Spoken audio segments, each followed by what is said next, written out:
ధన్యవాదములు సార్. తదుపరి గౌరవ మంత్రివర్యులు యానిమల్ హస్బెండరీ డైరీ డెవలప్మెంట్ మరియు ఫిషరీస్ గవర్నమెంట్ ఆఫ్ ఆంధ్రప్రదేశ్.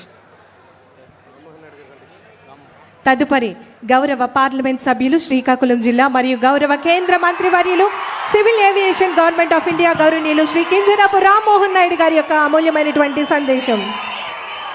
వేదికను అలంకరించిన మన అందరి అభిమాన నాయకులు, నవ్యాంధ్రప్రదేశ్ నిర్మాత, ఎవరు పేరు చెబితే తెలుగు వారి ప్రతి ఒక్కరి గుండెల్లో పట్టరానటువంటి సంతోషం ఉంటుందో అలాంటి వ్యక్తి ఈరోజు మన శ్రీకాకుళం జిల్లా, మన నరసన్నపేట నియోజకవర్గం వచ్చినటువంటి ఆంధ్రప్రదేశ్ రాష్ట్ర ముఖ్యమంత్రి వర్యులు శ్రీ నారా చంద్రబాబు నాయుడు గారికి, వేదికను అలంకరించినటువంటి రాష్ట్ర మంత్రివర్యులు బాబా అచ్చెన్నాయుడు గారికి, మంత్రివర్యులు నారాయణ గారికి, కొండపల్లి శ్రీనివాస్ గారికి, మనందరి అభిమాన నాయకుడు స్థానిక శాసనసభ్యులు బగ్గు రమణమూర్తి గారికి, కలెక్టర్ గారికి, అలాగే మన బెందాలం అశోక్ గారికి, మన స్వచ్ఛాంధ్ర కార్పొరేషన్ చైర్మన్ మన పట్టాభి గారికి, ఇక్కడికి విచ్చేసినటువంటి అధికారులకు, మరి ముఖ్యంగా ఎంతో ప్రేమ అభిమానంతో ఈ యొక్క కార్యక్రమం విజయవంతం చేయడానికి విచ్చేసినటువంటి మా నరసన్నపేట నియోజకవర్గ ప్రజానికానికి, మా సోదర సోదరిమల్లికి, అక్కలకి, చెల్లెలకి, అన్నలకి, తమ్ముళ్ళకి అందరికీ కూడా నా హృదయపూర్వకమైనటువంటి నమస్కారాలు తెలియజేసుకుంటున్నాను.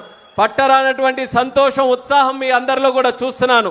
దానికి కారణం ఒక్కటే, మన నాయకుడు చంద్రబాబు నాయుడు గారు మన దగ్గరికి వచ్చారనంటే అది మనకి పండగతోని సమానమే. అయితే ఈ రోజు రావడానికి ఒక ప్రత్యేకమైనటువంటి కార్యక్రమం ఉంది. స్వచ్ఛాంధ్ర స్వర్ణాంధ్ర కార్యక్రమం దేశంలోనే one of the best programs గా ఈ రోజు కీర్తించబడినటువంటి స్వచ్ఛాంధ్ర కార్యక్రమాన్ని మన శ్రీకాకుళం జిల్లాలో మనమందరం కూడా అందులో భాగస్వాములై, మనమందరం కూడా అందులో వాలంటీర్స్ గా ముందుకు వచ్చి ఈ రాష్ట్రంలో అన్నిటికంటే ముందంజలో శ్రీకాకుళం జిల్లాని నిలబెట్టాలని ఈ కార్యక్రమం ద్వారా మన ప్రజానికానికి అందరికీ కూడా కోరుకుంటున్నాను. మనం సాధారణంగా కోరుకునేది ఎప్పుడు కూడా అభివృద్ధి చెందాలని. అభివృద్ధి చెందాలనంటే మనం ఎప్పుడు కూడా అనుకునేది నిధులు కావాలి, నిధులు వస్తే ఏదో అభివృద్ధి జరుగుతుంది, డెవలప్ జరుగుతుంది అనుకుంటాం. కానీ మనం ఆలోచించాల్సినటువంటి విషయం, కోట్ల రూపాయలు ఖర్చు పెడితే అభివృద్ధి ఏ రకంగా సాధిస్తామో మన ప్రాంతాన్ని, మన ఇల్లుని, మన వీధులని అన్ని కూడా సురక్షితంగా స్వచ్ఛంగా ఉంచుకుంటే దానికంటే ఎక్కువ పెట్టుబడి మనం అందరం కూడా సాధించినట్టే. అది మనం అందరం కూడా గుర్తుపెట్టుకోవాలి.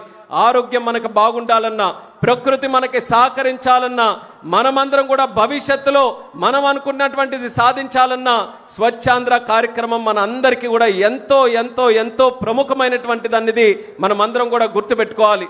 అందుకోసం 16 నెలలుగా 3వ శనివారం ఈ కార్యక్రమానికే కేటాయించి మనమందరం కూడా గ్రామీణ ప్రాంతాల్లో మిస్ అవుతున్నామేమో కానీ ముఖ్యమంత్రి గారు ఎక్కడ మిస్ కావట్లేదు. 3వ శనివారం అనంటే స్వచ్ఛాంధ్ర స్వర్ణాంధ్ర కార్యక్రమం రాష్ట్రంలో ఎక్కడో ఒక దగ్గర ప్రాంతానికి వెళ్ళి ఒక కొత్త వినూత్నమైన కాన్సెప్ట్తో మన రాష్ట్రాన్ని స్వచ్ఛం వైపు నడిపించాలని ఎన్నో రకాలుగా ఆయన కృషి చేస్తున్నారు. అలాగే మరొక పక్కన మీరు ఆలోచిస్తే మన దేశ ప్రధానమంత్రి వర్యులు నరేంద్ర మోదీ గారు కూడా మొట్టమొదటిసారి మనం ఒక ప్రధానమంత్రిని చీపురు పట్టుకొని రోడ్లో వచ్చడం చూసాం. అంటే ఒక కార్యక్రమానికి ఎంత ప్రాధాన్యత ఇవ్వాలనేది ఒక ప్రధానమంత్రి గారు పట్టుకున్నారనంటే దాని విశేషం ఏంటో కూడా మనం అందరం అర్థం చేసుకొని ఇప్పటికైనా సరే శ్రీకాకుళం జిల్లా రేపు భవిష్యత్తులో అభివృద్ధి చెందుతుందనడానికి ఎటువంటి సందేహాలు కూడా మనకు అవసరం లేదు. ఇది ఒక కేంద్ర మంత్రిగా చెప్తున్నాను, రాష్ట్ర ముఖ్యమంత్రి గారు ఉన్నారు, అందరం టీం మెంబర్స్ అందరం కూడా ఉన్నాం. ఈ జిల్లా ఖచ్చితంగా రేపు అవకాశాల జిల్లాగా ప్రపంచంలో ఉన్న వాళ్ళందరూ కూడా మన శ్రీకాకుళం జిల్లాకి రాబోతున్నారు. అది ఖచ్చితంగా జరగబోతుందని కూడా మీ అందరికీ తెలియజేస్తున్నాను. కానీ ఆ స్థాయిలో మన అభివృద్ధి జరిగినప్పుడు మనం స్వచ్ఛమైనటువంటి జిల్లాగా పేరు ప్రఖ్యాతలు కూడా సాధించుకోవాలి. మన శ్రీకాకుళం జిల్లా అంటేనే పచ్చని పొలాల గురించి మాట్లాడతారు, తీర ప్రాంతం గురించి మాట్లాడతారు, కొండల ప్రాంతం గురించి మాట్లాడతారు. ఇన్ని వనరులు, ప్రకృతి ఇచ్చినటువంటి ఇన్ని వనరులు మన దగ్గర ఉంటే అది స్వచ్ఛంగా ఉంచుకుంటే అదే ఒక ఎంతో పెద్ద పెట్టుబడి లాంటిది మన జిల్లాకి. అటువంటి పెట్టుబడిని మనం కాపాడుకోవాలి, అభివృద్ధి చేయించాలి. అందుకనే ఈ రాష్ట్రంలో శ్రీకాకుళం జిల్లా అత్యంత ప్రాధాన్యతగా మనమందరం కూడా తీసుకొని మన జిల్లాని అభివృద్ధి చేయాలని ఈ కార్యక్రమం ద్వారా మరొకసారి మీ అందరికీ పిలుపునిస్తూ, దీనికోసం కృషి చేస్తున్నటువంటి మన శానిటేషన్ వర్కర్స్ ఎవరైతే ఉన్నారో వాళ్ళందరికీ హృదయపూర్వకంగా అభినందనలు, ధన్యవాదాలు కూడా తెలియజేసుకుంటున్నాను. మన కోసం వాళ్ళందరూ కూడా కృషి చేస్తున్నారు. మనం పడుకున్నప్పుడు వాళ్ళు లేచి రోడ్లు ఊడుస్తున్నారు. ఎక్కడైనా చెత్త ఉంటే వాళ్ళందరూ కూడా మనది వాళ్ళ బాధ్యతగా తీసుకొని ఆ కార్యక్రమాలన్నీ కూడా చేస్తున్నారు. కాబట్టి మనం వాళ్ళందరికీ కూడా సహకరించి శానిటేషన్ వర్కర్స్ కానీ డిపార్ట్మెంట్ కానీ ఏదైనా ఒక ప్రోగ్రామ్ చేసినప్పుడు అందులో మనం కూడా భాగస్వాములై సక్సెస్ఫుల్ చేయాల్సినటువంటి బాధ్యత నగర పౌరులుగా గ్రామ పౌరులుగా మనందరి మీద ఉంటుందనేది ఆ విషయం కూడా మీ అందరికీ తెలియజేస్తున్నాను. ఈ నియోజకవర్గం అభివృద్ధి గురించి ఇప్పుడే ఎమ్మెల్యే గారు కూడా స్పష్టంగా ఏ కార్యక్రమాలు చేయాలనేది చంద్రబాబు నాయుడు గారికి తెలియజేశారు. చంద్రబాబు నాయుడు గారికి ఈ నియోజకవర్గం గురించి చరిత్ర గురించి ఎప్పటి నుంచో ఆయనకి తెలుసు. జిల్లాలో ఒక హార్ట్గా ఒక గుండెకాయలాగా పనిచేసినటువంటి నియోజకవర్గం మన నర్సన్నపేట నియోజకవర్గం. ఇక్కడ ఎన్ని ఆటుపోట్లు వచ్చినా సరే తెలుగుదేశం పార్టీని కానీ చంద్రబాబు నాయుడు గారి నాయకత్వాన్ని కానీ ఏనాడు కూడా పక్కన పెట్టకుండా గుండెల్లో పెట్టుకొని ముందుకు నడిపించినటువంటి నర్సన్నపేట నియోజకవర్గానికి మీ ఎమ్మెల్యే గారు చెప్పినటువంటి కార్యక్రమాలు అన్ని కూడా చాలా ప్రాధాన్యత కలిగినవే. నా వంతు కూడా కృషి చేసి అవన్నీ కూడా చేయడానికి ఒక ప్రయత్నం చేస్తున్నాను.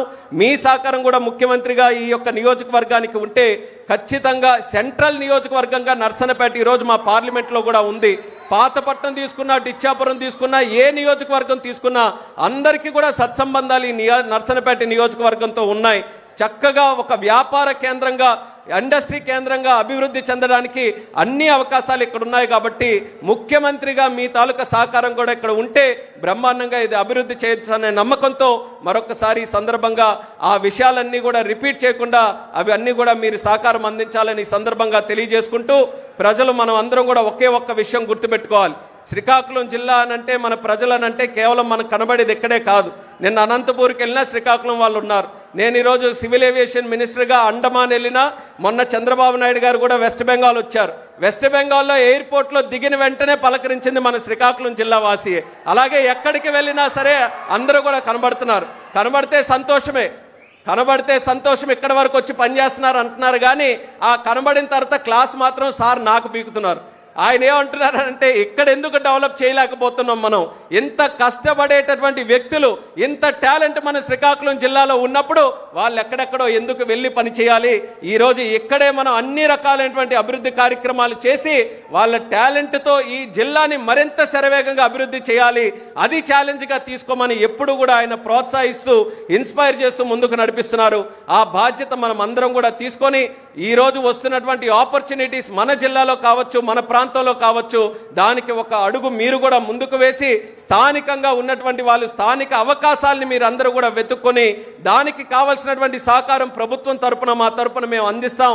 కానీ మంచి అవకాశాల ఆలోచనలతో మీరు అందరూ కూడా ముందుకు వచ్చి ఎక్కడో వెళ్ళి చేసే కంటే మన జిల్లాని మనం అభివృద్ధి చేసుకోవడానికి మీ అందరి తాలూకా శక్తిని కూడా జోడించాలని ఈ వేదిక ద్వారా మీ అందరికీ కూడా పిలుపునిస్తూ మరొక్కసారి నర్సన్నపేట నియోజకవర్గ ప్రజలందరూ కూడా మీ తాలూకా ఉత్సాహం, మీ తాలూకా ఆనందం ఎల్లప్పుడూ కూడా మాకు బలంగా పనిచేస్తుంటుంది, శ్రీరామ రక్షగా ఎప్పుడు కూడా ఉంటుందని తెలియజేసుకుంటూ మరొకసారి మీ అందరికీ కూడా నా హృదయపూర్వక నమస్కారాలు తెలియజేస్తూ సెలవు తీసుకుంటున్నాను.